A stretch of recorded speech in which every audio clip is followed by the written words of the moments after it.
성도 여러분 평안하셨습니까? 8월 22일 금요일 새벽 예배를 시작하겠습니다. 오늘 우리에게 주시는 하나님의 말씀은 스가랴 14장 12절에서 21절까지의 말씀입니다. 제가 하나님의 말씀을 받들어 읽겠습니다.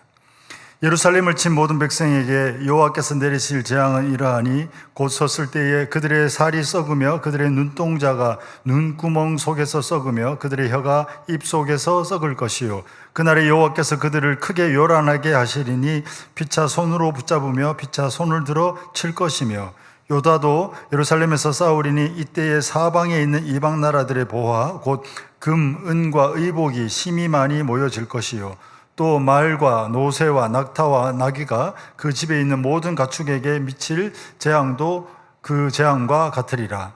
예루살렘을 치러 왔던 이방 나라들 중에 남은 자가 해마다 올라와서 그 왕 만군의 여호와께 경배하며 초막절을 지킬 것이라. 땅에 있는 족속들 중에 그 왕 만군의 여호와께 경배하러 예루살렘에 올라오지 아니하는 자들에게는 비를 내리지 아니할 것인즉 만일 애굽 족속이 올라오지 아니할 때에는 비 내림이 있지 아니하리니 여호와께서 초막절을 지켜 올라오지 아니하는 이방 나라들의 사람을 치시는 재앙을 그에게 내리실 것이라. 애굽이 사람이나 이방 나라 사람이나 초막절을 지키러 올라오지 아니하는 자가 받을 벌이 그러하니라.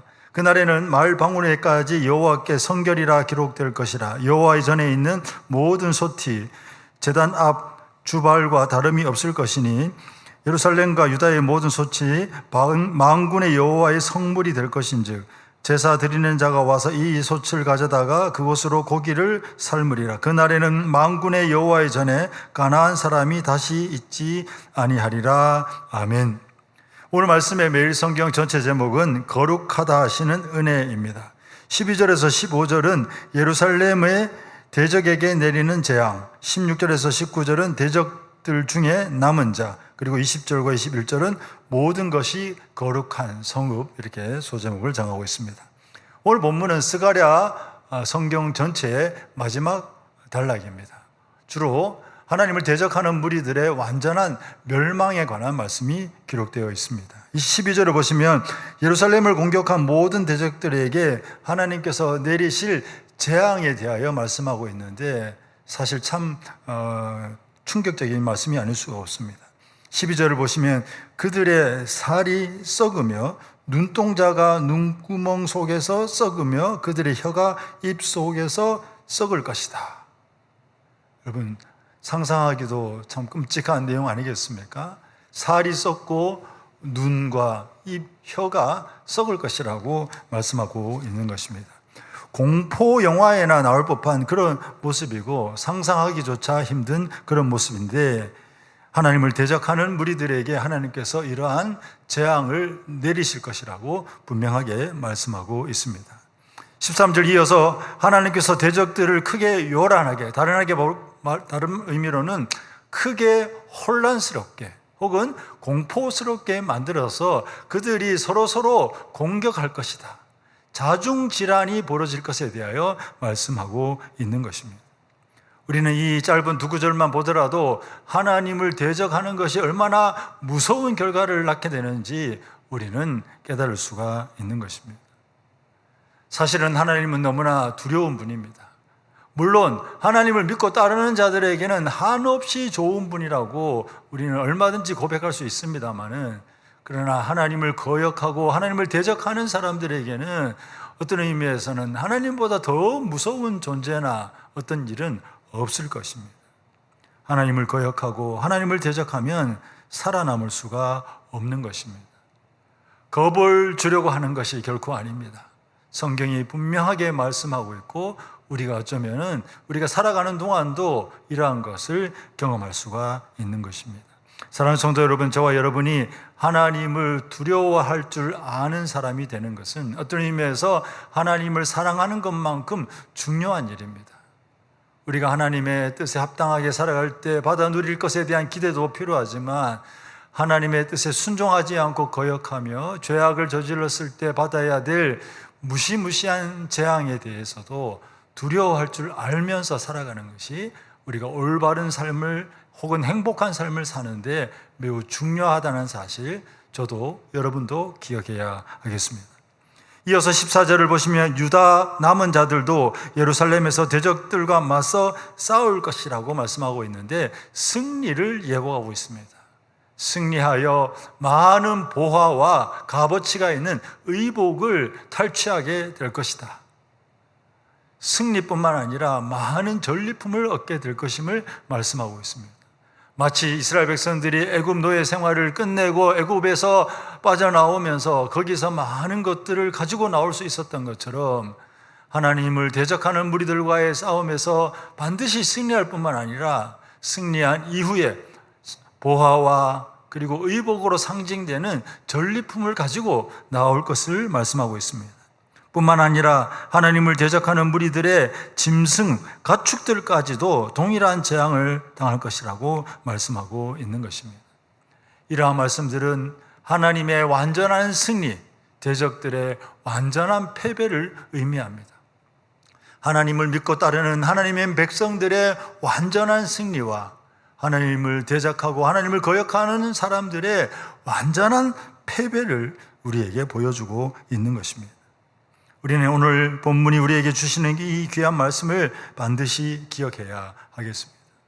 하나님은 승리하시고 하나님을 대적하면 반드시 패배할 것입니다. 진심으로 온전하게 하나님을 따르는 하나님의 백성들은 반드시 승리할 것이지만 하나님을 거역하고 대적하는 무리들은 반드시 패배할 것입니다. 현실적으로는 겉모습으로 지금 당장에는 하나님을 따르는 백성들이 패배하는 것처럼 보일 때가 있고 하나님마저 무관심하고 침묵하시는 것 같이 어떤 의미에서는 하나님도 어쩔 수 없는 것 아닌가라는 의심마저 들게 하는 제법 긴 고난과 고통의 시간이 있을 때가 있다는 것, 성경을 통해서도 그리고 우리가 살아가면서도 그런 경험을 하게 됩니다. 하나님이 살아계신데 왜 하나님의 백성, 하나님의 뜻대로 살려고 몸부림치는 사람에게 고난과 고통이 있단 말인가?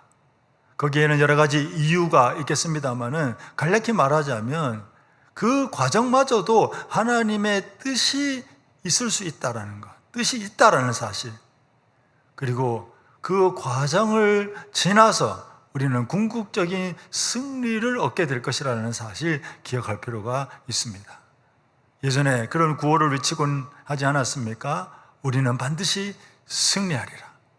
우리가 헤어지면서 때때로 인사를 나눌 때에도 승리하십시오라는 인사를 나누는데 이것은 도무지 이루어질 수 없는 일에 대하여 막연하게 하는 말이 아니고 반드시 승리할 것이기 때문에 확신에 찬 인사인 것입니다. 사랑하는 성도 여러분, 승리하시기를 축복합니다. 비록 여러분의 삶에 패배를 경험하는 시간들이 있다 할지라도 그 패배와 고난의 시간은 최대한 줄어들고 하나님의 승리를 만끽하는 저와 여러분 되기를 주님의 이름으로 축원합니다. 16절 이하에는 대적들 중에 남은 자들에 대한 말씀이 기록되고 있습니다. 예루살렘을 치러 왔던 이방 나라들 중에 패배하고 죽고 그리고 난 이후에 남은 자가 해마다 올라와서 여호와께 경배하며 초막절을 지킬 것이라고 말씀하고 있습니다. 어떤 의미에서는 매우 독특한 마무리입니다. 이전에는 하나님의 백성을 공격하기 위하여 예루살렘을 침공했던 그 사람들이 패배를 경험하고 난 이후에는 오히려 하나님을 예배하고 초막절을 지키기 위하여 해마다 예루살렘을 방문할 것이라고 말씀하고 있는 것입니다.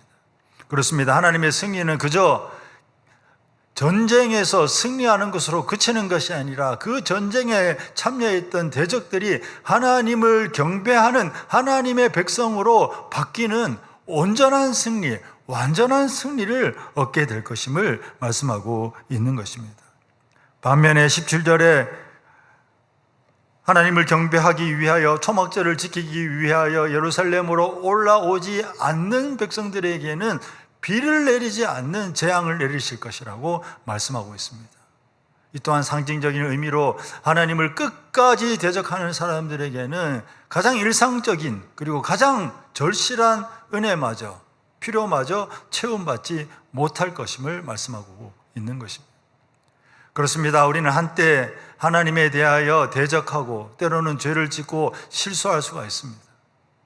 만약에 한때 실수하고 죄를 짓고 그로 인하여 고난과 고통을 겪었다면 그때라도 정신 차려서 회개하고 돌이켜야 합니다. 그것이 남은 자, 다르게 말하면 실수와 실패를 경험한 사람의 모습일 것입니다. 늦었지만 하나님을 예배하는 자로 다시 살면 우리는 승리하겠지만 이미 그 실패와 고난과 고통을 경험한 이후에도 또다시 하나님을 거역하는 사람들에게는 가장 기본적인 은혜마저, 비로 상징되는 가장 필요마저도 누리지 못하게 될 것임을 명확하게 말씀하고 있는 것입니다. 사랑하는 성도 여러분, 저와 여러분이 실수하지 않기를 바랍니다. 죄짓지 않기를 바랍니다. 실수하고 죄지어서 고난과 고통의 징계를 받지 않을 수 있다면 최선이겠습니다. 그러나 부족하고 연약하고 우둔하여 실수하고 죄를 짓고 고난과 고통을 당했다면 2번 실수하지는 말아야 되겠습니다. 반복적으로 죄를 짓는 어리석은 길을 걸어가서는 안 되겠습니다.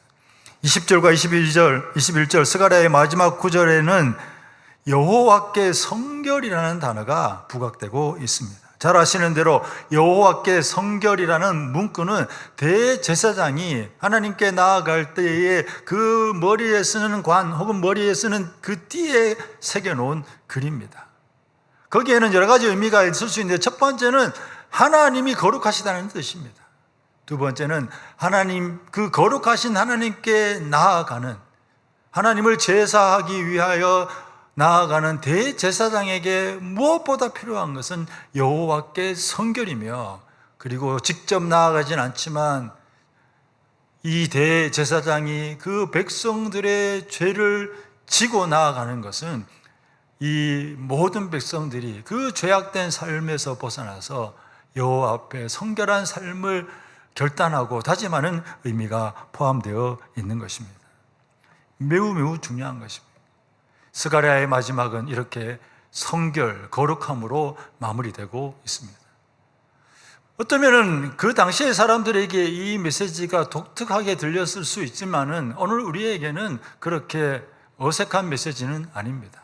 우리는 반복적으로 이런 말을 하곤 합니다. 예배와 삶, 교회와 세상이 모두 거룩해야 된다. 교회에 와서 예배 드릴 때만 거룩할 것이 아니고 세상에 나아가 우리가 살아가는 일상의 모든 삶에서도 거룩해야 된다. 이 말씀을 우리에게 주고 있는 것입니다. 오늘 본문의 아주 독특한 메시지는 어떤 의미에서는 하나님께 나아가는 대제사장에게만 성결이 필요한 것이 아니고 말방울에도 여호와께 성결이라고 기록될 것이고 고기를 삶는 솥도 여호와의 성물이 될 것이고, 그리고 불경건과 죄악을 상징하는 가나안 백성들은 더 이상 있지 아니할 것이다라는 말씀을 주고 있는 것입니다. 그렇습니다. 저와 여러분들이 하나님 앞에서 하나님의 은혜를 누리고 하나님의 뜻대로 살아갈 때 가장 필요한 것은 거룩함이라는 사실, 우리는 다시 한번 기억할 필요가 있겠습니다.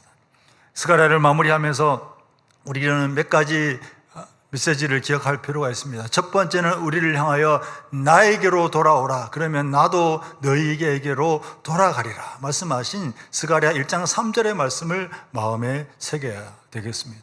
혹시 하나님으로부터 멀어져 있는 분들이 계시다면 여호와께로 돌아오는 귀한 은혜가 있기를 바랍니다. 두 번째는 중단된 채 10여 년간 방치된 성전 재건을 독려하는 말씀입니다. 그것은 단순한 건물의 문제가 아닙니다. 성전 공동체를 재건하는 일입니다. 이러한 것은 오늘 우리에게도 너무나 중요한 메시지입니다.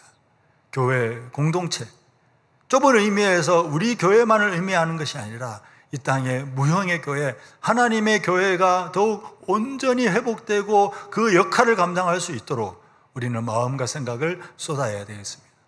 오늘 본문에는 마지막으로 영원한 하나님의 나라, 지금 당장 모든 하나님을 대적하는 세력들이 사라진 하나님의 통치가 이루어지기를 바라는 마음과 더불어서 영원한 하나님의 나라에 대한 소망도 포함되어 있습니다.